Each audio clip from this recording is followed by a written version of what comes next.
حضرت ابو ذر غفاری کو حضور نے فرمایا تھا یا ابا ذر جدد السفینۃ فإن البحر عمیق،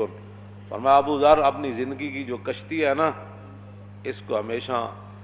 اپنی نگاہ کے سامنے رکھنا، ہاں جی، اس کی جو ہے وہ تجدید کرتے رہنا، دنیا کا سمندر بڑا گہرا ہے، یہ نہ ہو کہ تیری کشتی کسی بھنور میں پھنس جائے۔ یہ ابو ذر غفاری کو حضور نے فرمایا یا ابا ذر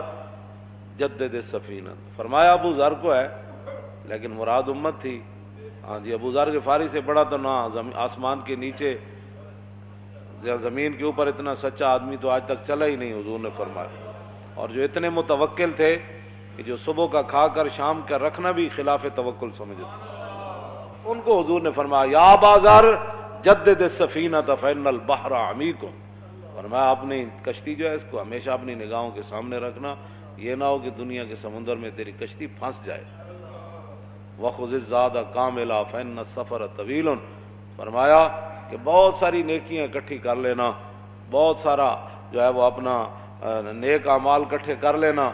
جس سفر پر تو نے روانہ ہونا ہے وہ بڑا طویل سفر ہے، سفر کے حساب سے جیب خرچہ بندہ لیتا ہے، تو فرمایا وَخُذِ الزَّادَ كَامِلًا فَإِنَّ السَّفَرَ طَوِيلٌ، فرمایا بہت سارا نیک عمل جو ہے وہ اکٹھا کر لینا، جس سفر پر تو نے جانا ہے وہ بڑا طویل ہے،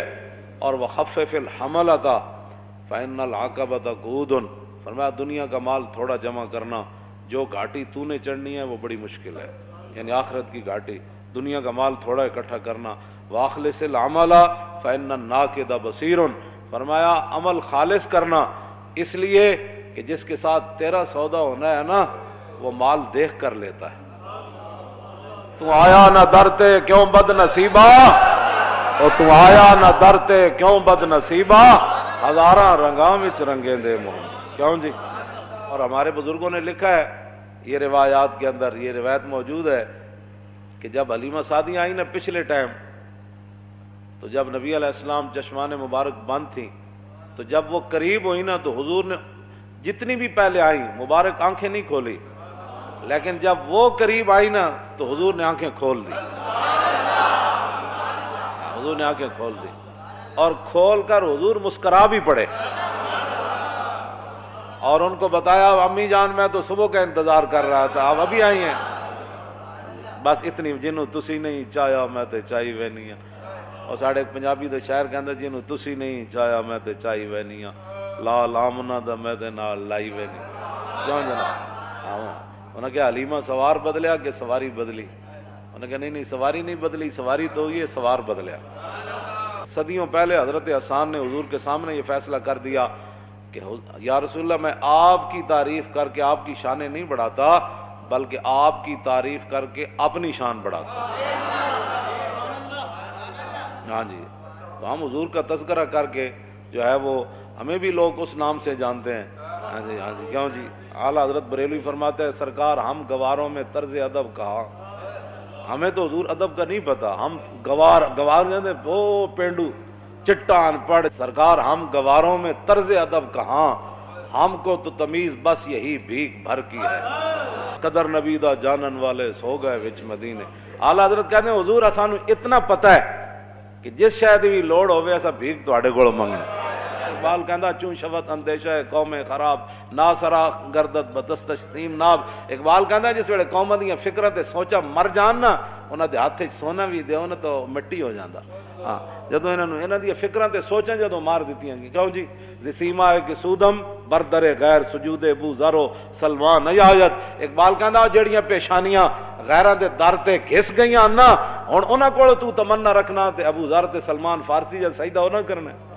بند بر پانیس بر جالو دل است، مشکل اندر مشکل اندر مشکل است، اقبال کہندا جڑا انگریزاں جکڑ بند لایا نا بند بر پانیس بر جانو دل است، اقبال کہندا جڑا انگریزاں جکڑ بند انہاں تے لایا نا او پیراں دیاں بیڑیاں انہاں نہیں پائیاں، انہاں تے بر جانو دل است، اقبال کہندا انگریزاں انہاں دی روح تے انہاں دا دل بند دیتا ہے، ہاں جی،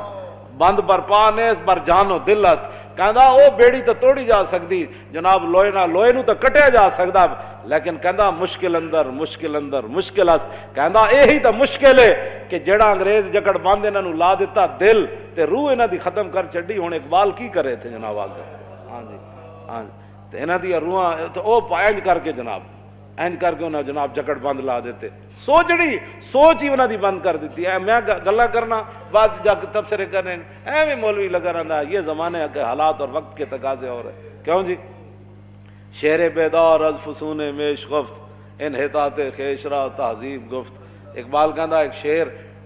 انہیں بکریاں نپیاں تے بکریاں کو بڑی چلاک سی کیوں جی بڑی مبلغہ سی انہیں بکری نے بڑی تبلیغ کی تھی اس نے شعر نے انہیں کہ آپ کو شرم نہیں آتی آپ ہمیں کھاتے ہیں قیامت والے دن اللہ کو کیا جواب دیں گے آپ ہمارا خون گوشت پیتے ہیں۔ وہ شعر ڈر گیا انہیں کہا واقعی اللہ دی بارگاہ وچ کی جواب دیاں گا۔ وہ شعر کہندا اچھا ہن پھر کی کراں کھانا تے میں ہے انہیں کہا اسی بھی گاہ کھاندیاں تسی بھی کھاؤ کیوں جی۔ ہاں اقبال کہندا وہ شعر